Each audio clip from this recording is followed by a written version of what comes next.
Yun, parang Jem, anong agenda natin ngayon? Lilinisin namin itong ano, air cooler. Cooler? Air cooler. So, ito po ang ating Lilinisin natin iwata. Iwata. Para maiba naman. So, ito kung may mga air cooler kayo doon, parehas lang to, kahit yung maliit. Diba? Yung mga maliliit, no? So, pag tinalikod mo yan, nandyan yung filter nyan. Ayan. Filter. Kita nyo yung filter. Tapos, may tornilyo yan. Tinanggal na namin.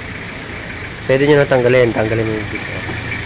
Ayan. So, yan. Yan yung pinaka-filter. Then, pag tinanggal mo yan, yan yung pinaka-evaporator. Yan. Evaporator.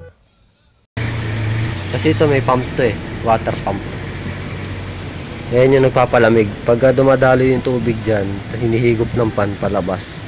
Nalamig. Kaya lang problema, madumi na. So, linisin na natin. Ayan. So, yan, makikita nyo na yung pan. Blower. Ito yung hose na papunta sa baba. Papunta dun sa pump nya. Ayan, napakadumi.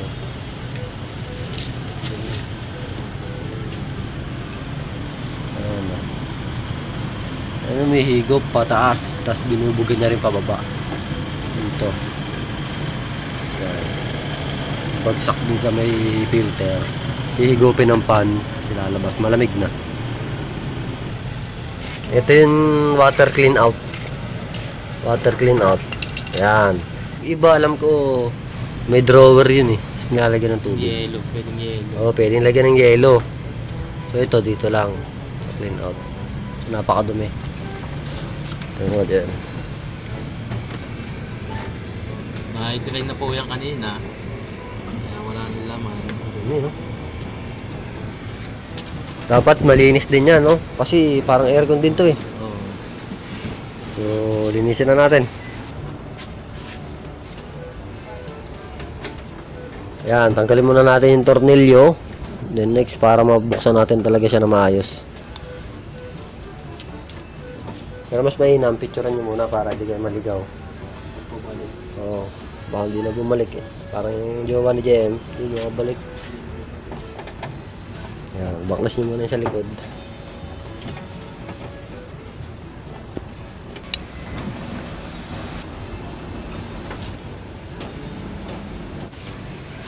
Sige. Sige. Yan.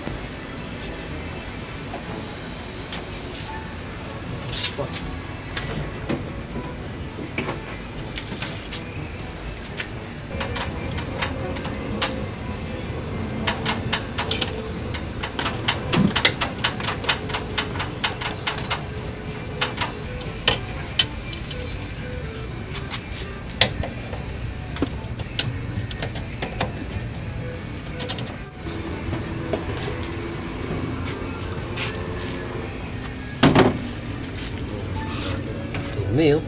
Shit.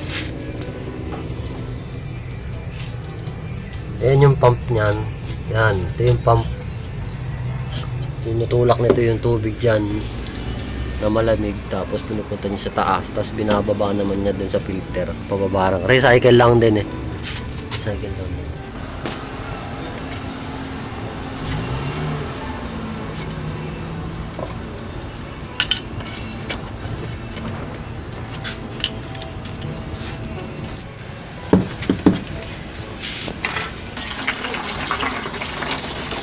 O yan, plastikan na lang namin ni parang JM kasi hindi kasya yung blower. So, pag binaklas mo siya, kailangan baklas din yung styro. Ang problema nito, mga tago yung ano. Hindi rin ata kasya styro dyan. JM ah. No?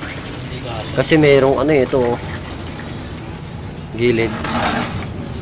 Kasi maganda sana kung baklasin lahat eh. Washer na lang talaga natin. Takpan na lang natin yung pan. Tapos importante yung ito, tambakan ng tubig kasi dito naiipon lahat ng bakterya. So, wash na lang.